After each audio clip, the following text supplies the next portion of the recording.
Hi, my name is Charles Malki, biologist and plant expert with Ivory Against, where we grow cold plants, and today we're in the high desert just north of the Inland Empire in Southern California at Tara's Homestead Garden. Tara of She's Rooted Home, website, Instagram, and YouTube channel. And Tara's gonna tell us a little bit about She's Rooted Home and what that's all about.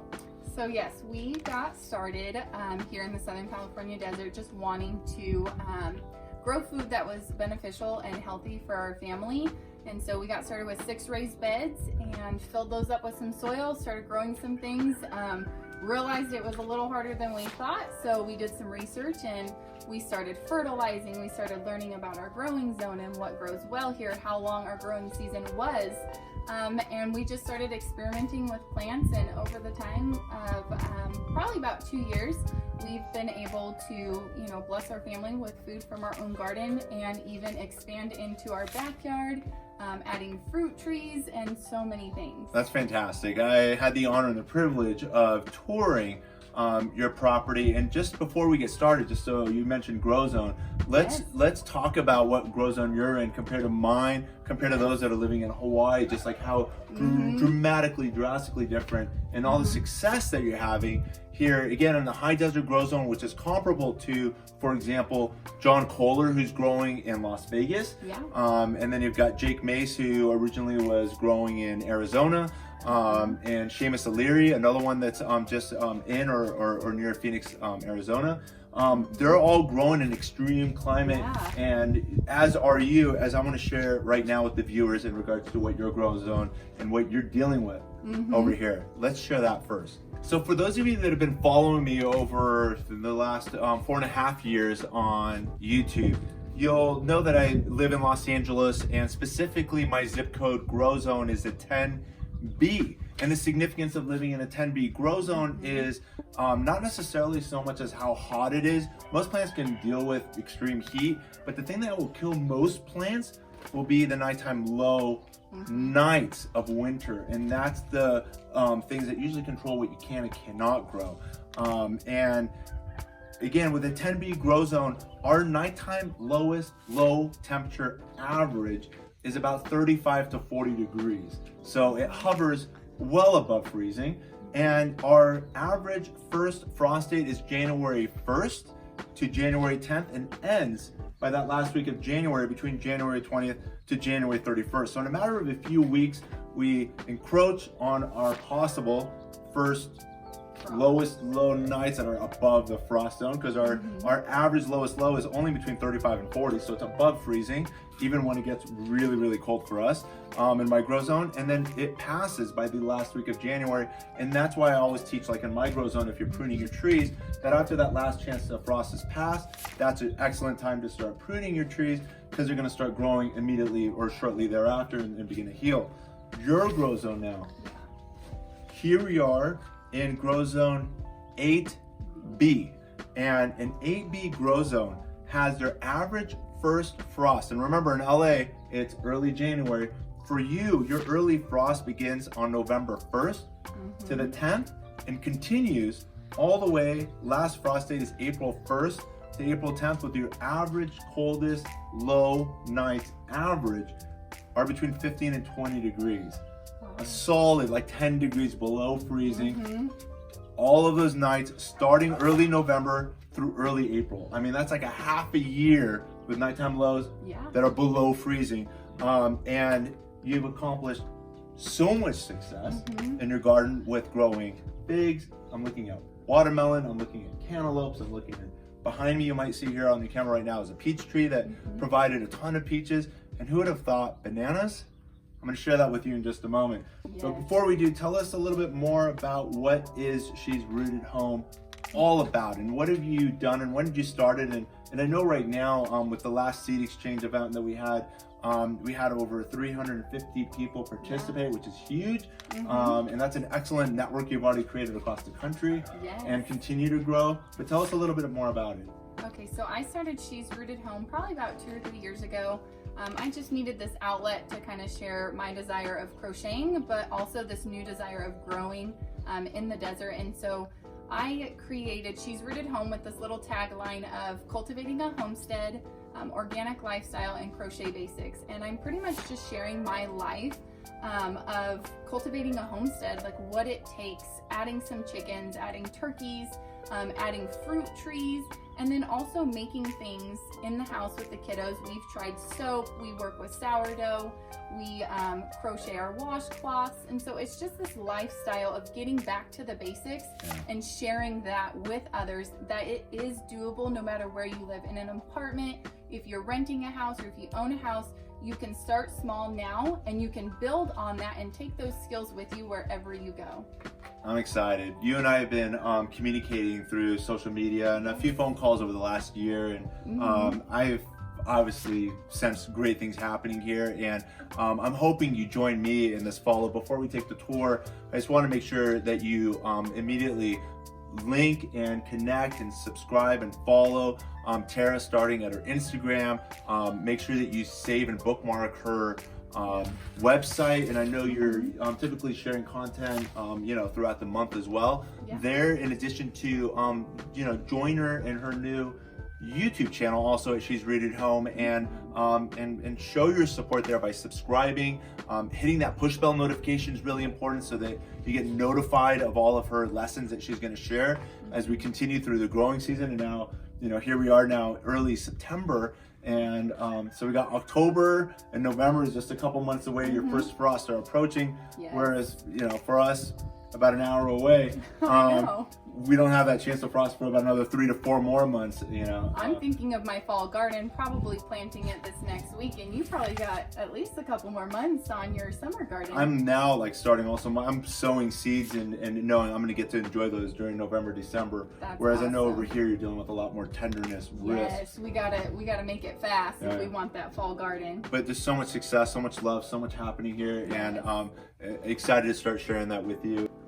One of the things that got me hooked immediately to She's Rooted Home website, and then Tara's Instagram and so forth, was your passion that I read just in your intro on the about, trying to get to know you a little bit better. And I'm just gonna read this out loud. Is hi, I'm Tara, and again, so you guys can know a little bit more about her.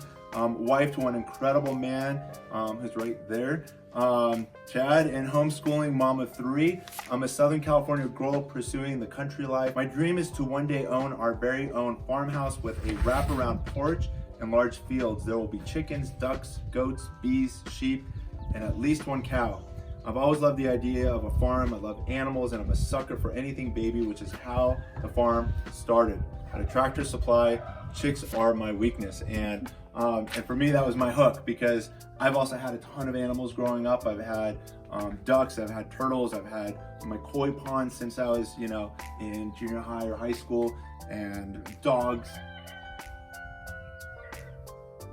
I was about to say cats before the chicken interrupted, but it was my baby chick. I got a chick when I was in 3rd grade, and that was my favorite pet. I was in Orange County, Mission Viejo. We do not have farm animals, but our neighbors also enjoyed, playing and watching this chicken that would follow me all around, and wherever I go, this little chick, as its name, became, was like the highlight of the neighborhood. Everybody loved her, and within 6 months she was laying eggs, and I never, to this day, enjoyed eggs more than getting my from coop. How do you say it? From coop to home. To home. But yeah, basically like from your own home, from your own farm site. There's nothing better. I always talk about food being, your fruits, and how it's all, fed from the sun, and you're getting all of that healthy nutrition like in the same day, in the same hour, compared to the stuff you're picking up at the produce store that was maybe, harvested at least a week, at least 2 weeks. I know with all the orchards I've visited over the last several years, they're all saying that fruit needs to last at least 2 weeks between the farm orchards until it gets to the grocery store, and then who knows how long it's been sitting at the grocery store before now you got it at home, and now it's sitting there for a few more days, and in the meantime that food is dying, because as soon as you picked it, its value is just going down, compared to picking it and eating it. And there's nothing better than this, and you've accomplished so much greatness, and so looking forward to taking that tour and sharing that with you. So let's go and check out what a high desert food forest looks like. Let's go. Okay. So we're surrounded by watermelon, cantaloupe, and there's so many other things here scattered in between. Tell us what's going on here. This is our little jungle. I wanted to just plant a ton of strawberries because our kids were eating them way faster than I could afford to buy them. So we planted a ton of strawberries with some of my funds from my She's Rooted Home seed exchange. I wanted to be able to provide all of our trees and our plants. And so we have a row of strawberries right here in front of me and a row behind me. And then I just tied in some watermelon to vine around them and kind of help with weed control. We've planted some ground cherries, peppers, cantaloupes, all the things that just kind of vine and cover this ground and provide a mulch. So next year we'll have better quality soil to plant in. Yeah, it just keeps on getting better year after year as you continue to, you know, cultivate and grow and improve the soil. And I see you got a lot of wood chips on your property. And then here we go. We got watermelon of this variety. I know there's another variety that's a little darker here behind me. The cantaloupe, right, and I'm trying to see on the strawberries. You can see that you mentioned some strawberry plants, you know, here in. And they're sending out their little suckers to go out towards the watermelon. The ground cherries are great ground coverage, and they provide such a sweet and tasty treat while you're out here watering the garden. Oh, I see that. Check that out. Yes. There's ants all over them, and our turkeys have kind of made their way in here. Look at all of these are food. Let's see if we can find some. That's wonderful. So you just pop it open, and it's a pineapple tomatillo. There you go. Sweet, huh? Fantastic. And the cool thing is it's wrapped. That's why I didn't even like hesitate once about washing it. I'm like, fresh right out of the peel. Fantastic. Show us some more. Yeah, of course. So I was able to, together, we got Chad to share with us what these trees are. There's actually 4 trees in the footprint of about 10 square feet, maybe even 6 square feet. Share with us, what's here? We got a white peach here, a Dave Wilson variety, and that's a 3-in-1, a Fantasia nectarine, a red Baron peach, and a Saturn peach. And they've been growing for about a year, and they're already produced a ton of fruit for us.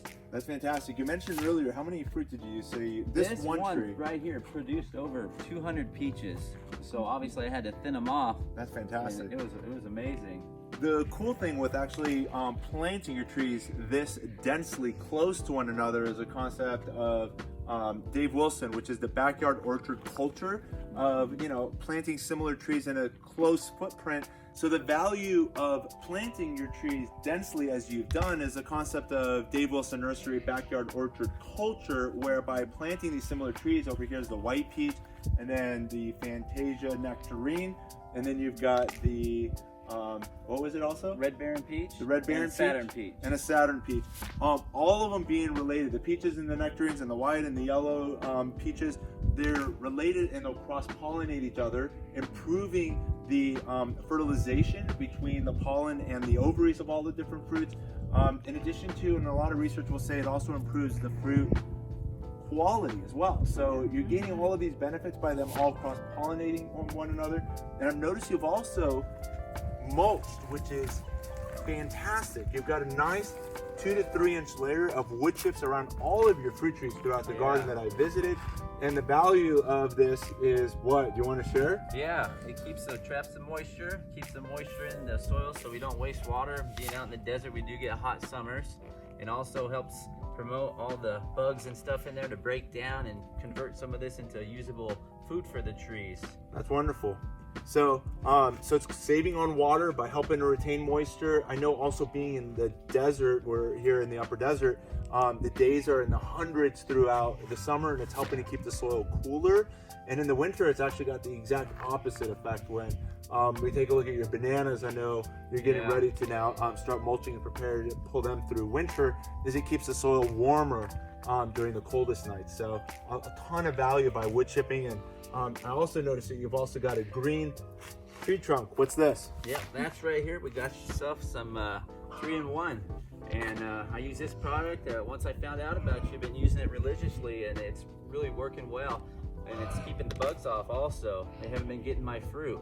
That's fantastic. I noticed, you know, a lot of the pros, and especially in the orchard setting, they'll say that the day you plant a tree is the day you want to whitewash your plants. And the Ivory Organics, I'm going to share the can over here, offers protection against damaging summer sunburn and insects and rodents, and it's organic, OMRI listed for organic use, way of protecting your plants from the hottest days of summer. And also whitewashing helps also curb the weather extremes of winter as well. So it also offers the plant insulation protection. And the goal in doing it organically is, as the tree's growing, you don't want to end up contaminating the soil with paint that's designed to last 100 years as you would put on your house. But this is an all healthier, natural way of protecting your plants and trees throughout the garden. Yeah. That's awesome. It is. Love it. Cool. So here we are with Chad and Tara in front of their fig row. You probably can only see 3, but there's somewhere between 25 to 30 figs on this property. What variety of fig is this? This is the Chicago Hardy. That's fantastic. So the Chicago Hardy is one of the hardiest, meaning they can tolerate more degrees in the freezing zone, as its name also being from Chicago originally. And it's done quite well, right? Yeah, it's probably got over 200 fruit on it right now. So come and check out all of these fruit. Pretty much every single leaf on this plant has a fruit. Check this out. It's just fruiting everywhere. And as you go deeper, you can see that the green figs will get darker as they And that one's approach probably ready. maturity. And the other cool thing is I see you've got a graft somewhere in here too. Oh yeah, right here. Do you want to share that while I'm we're proud of this one right here. There we go. I grafted right here a black Marseille, Yes? and from the giveaway, from the fig giveaway from Ivy Organics, Oh, that's and awesome. it took, and there's a ripe fig on it right here somewhere. Unless the turkey got it, there was. There it is, under here. Yep, There it it's is. almost ready. Could be There it right there. Yeah, I'm looking forward to it. Black Marseille fig. Fantastic. And for those of you that don't know about this, Ivory Organics has already had its 3rd, and we're approaching now on February 1st. We'll announce the 4.0 fig cutting giveaway. And I just want to thank your Black Marseille was donated by California fruit grower member Paul Talley. One of his neighbors is also Edgar Valdivia, the dragon fruit guru, who also is California Rare Fruit board member with he and his wife Pat. And another large contributor every year is also Jeffrey Upton in Orange County, as well as Kevin Chang of Bear Root Nation YouTube. And every single year they've donated, where last year we gave somewhere between 300 to 400 cuttings, and we're expecting in 2021 to be giving upwards of close to 1,000 fig cuttings in the month of February. So be on the lookout for that notice that'll be happening starting February 1st. So, and I'm so excited to see all of the success that you're having. What are some other varieties that you have here behind you? So here's another variety of fig that you've got. What is this one? This is a tiger stripe fig.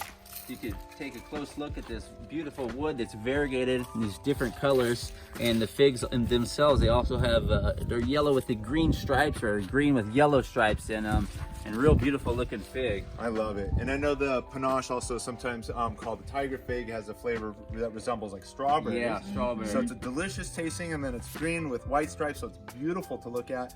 And even the wood, this is like one of the most beautiful, if you just take a look at the variegations on the wood. Fantastic. What a beautiful collection fig that you've got. And then there's another one. Yeah, there's a lot. This over here, this is a Corky's Honey Delight. It's similar, I don't know how to, it's like a cross between a Cadota and a tiger stripe as far as it tastes. Wonderful. But it's a really good fig. And check out all of the fruit on here. Pretty much every single leaf has got some fruit, and I know you said you've harvested a lot of the fruit earlier this year. Fruit, yeah. So about 100 fruit off of this, and you can see that it looks like it's trying to attempt to Another, push out the Breba crop, which is going to be the early crop for next year. You see all these baby figs? These will go into dormancy off on the sides. Will probably be next year's Breba crop before the main crop that you see on this year's growth. So figs, a lot of them have the potential to offer 2 crops in a single growing season. Yeah. Fantastic. And so here we are. What is this? Obviously, This is a ice cream banana. it's my favorite. Yeah, this one I planted 2 years ago and it didn't make it through the winter. I tried to protect it, kind of experimenting with it, but I protected it, died back, and it's coming back stronger, thicker, and it looks healthier than it did the last year. So I think that this one's gonna do real well. We're gonna try to keep it going through the winter, and if it doesn't make it, I think the next one will be even better. For sure. So is this one here the original parent from last year? This is, well, it died back to the earth, and then there was nothing there except the little parent, so I think it's part of the original parent still. Oh, okay. I don't think it was a pup, So yeah. you've got this, and then near the bottom, there's about 4 more pups. This one here is a new banana plant that can be pulled away. And I know I saw another one off That's to the over right. here, there's one, At least 4. and I cut Here's about 3 off. Here's another one. So it's got all of these pups, and the crown is getting larger. And as that root system keeps on getting, developed, and I know you're going to be mulching around it to help bring warmth to the soil, to help it endure hopefully next year's winter. Yeah. And let's continue seeing, these successes here on your property. Absolutely, yeah. Well, now that we've seen a lot of your plants being here on She's Rooted Homestead property, let's also check out the animals. There's so much to see. Let's check those out. We rescued some sweet little kittens who were abandoned by their mama, and allowed them to kind of hang out in our backyard, help us with the rat control when it comes to the garden. These sweet babies are wondering where she went. Their eyes are still closed, and they're probably a little over a week old.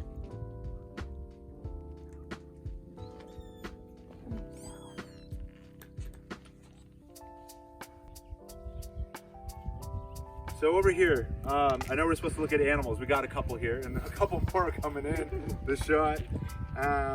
This burlap, what do you got going on? What's happening? I tried to make a shade structure for these 3 pawpaw trees that normally you don't grow out here, but I like to try anything I can, and I tried doing it. They're still living, but the shade structure is what I got, trying to keep them healthy while they're young. How hot are we talking about? How hot does it get here, like in, I guess it'd probably get 115 here in the summertime, so. And we're talking about 115 like for a weekend, like for a few days, or for a week? Probably about a week at a time. I don't think it lasts longer than that, but that's still hot. It'll dip down, and then it'll pick up that heat again, so a lot of our plants go through shock.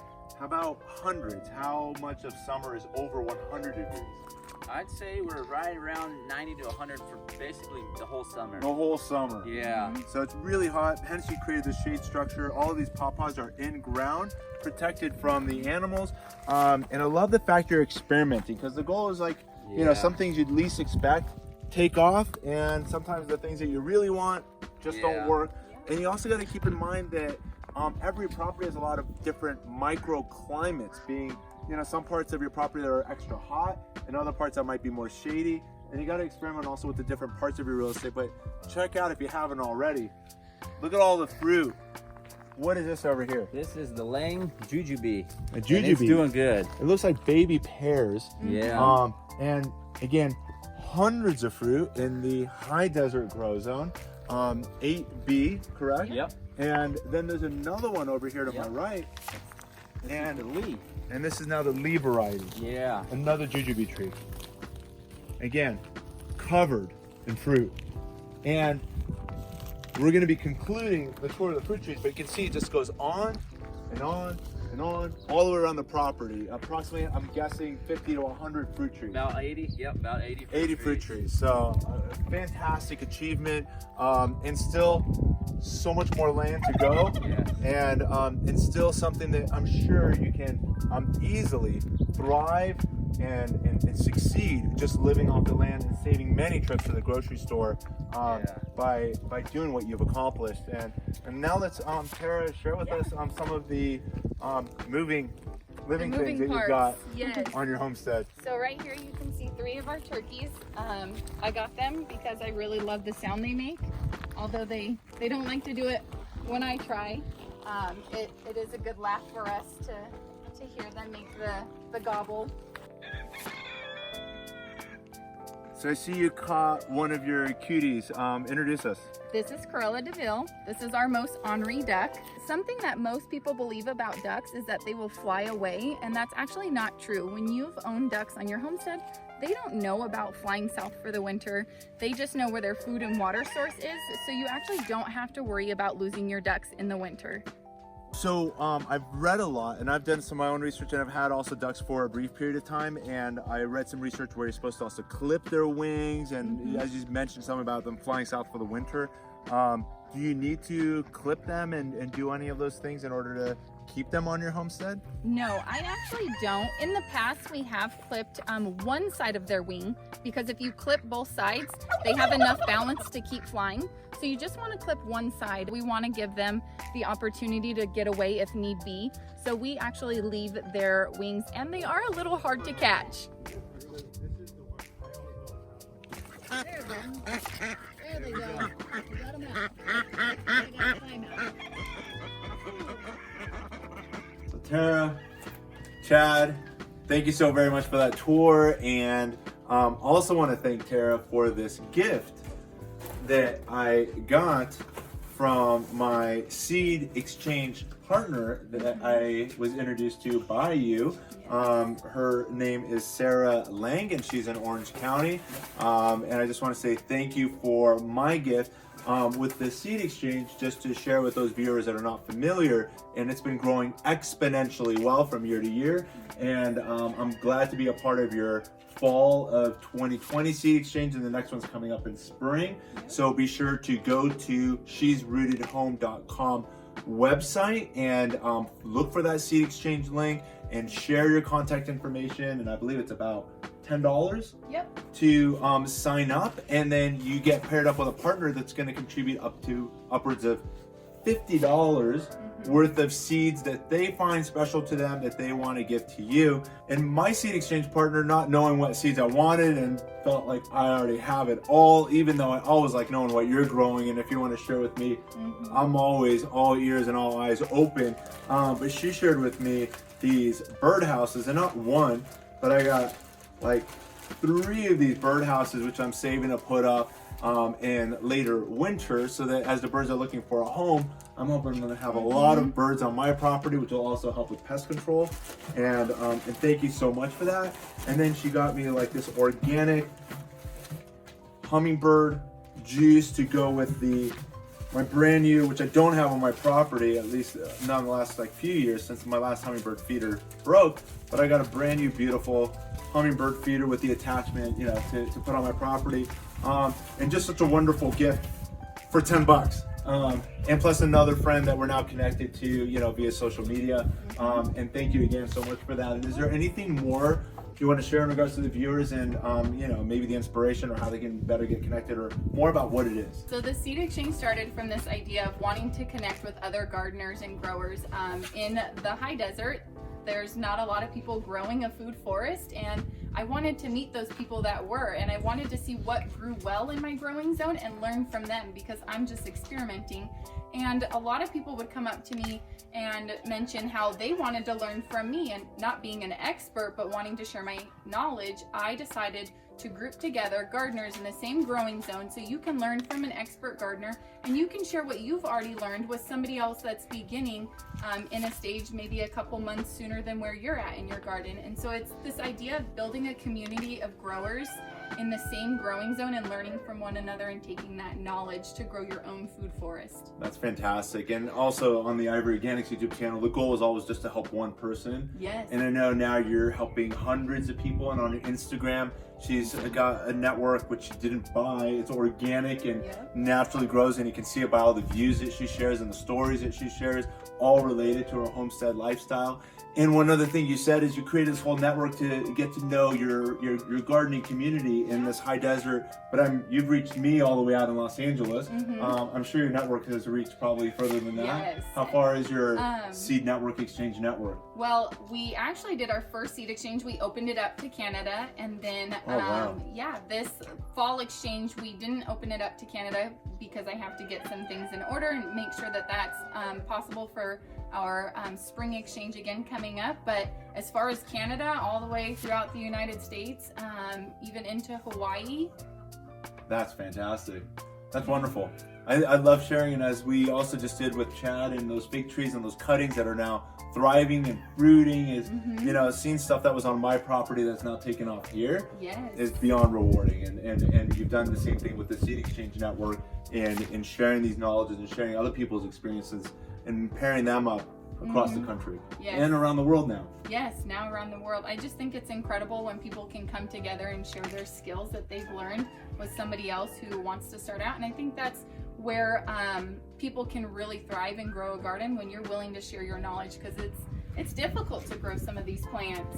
Thank you, Tara, for this awesome experience. Who would have thought, like, from a little chick and reading your Facebook page, that here we would be together sharing this awesome experience, and what seems impossible to many is actually possible here in the high desert garden setting. So much success, so much more success to come in the years to come. And be sure to check out her journey on Instagram and join her approximately 10,000 organic followers. And you can also find her now on her newly created YouTube channel as well. And also, as we've already mentioned earlier, is to also follow her on her website. And don't forget to sign up for that seed exchange and get to meet not one, but actually 2 friends per seed exchange event, annual seed exchange event that happens every spring and every fall, as you're going to be giving your seed exchange gift to someone and receiving from someone else. And that's 2 more networks that you are going to be making twice a year. And it's just so much fun, and thank you so much for the opportunity. Yes, thank you. As always, keep growing with Ivory Organics, and wishing you all Happy gardening. happy gardening.